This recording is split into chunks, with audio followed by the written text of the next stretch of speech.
Hey everybody and welcome back. So in this video we are going to be discussing Seeking Alpha versus Motley Fool versus TipRanks. So basically all of these platforms are investment advising platforms and I'm going to be discussing which one you should go with and why. So basically TipRanks offer data driven approach with a proprietary ranking system and smart score for stock analysis, while Motley Fool focuses on strategic long-term investment, and same goes for Seeking Alpha as well. Both are basically same.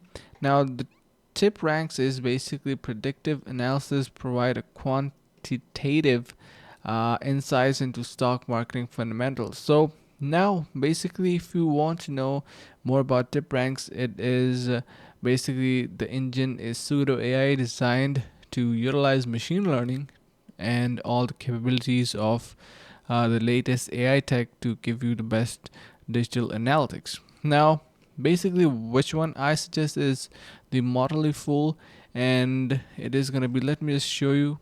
You can see over here the price charts and different kind of statistics over here.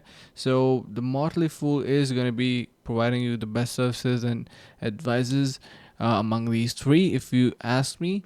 And you can go with any of these. The choice is also yours, but it also depends on uh, anyone's strategies and how he proceeds. So yeah, basically this is it, and I hope this helps. See you around in the next video.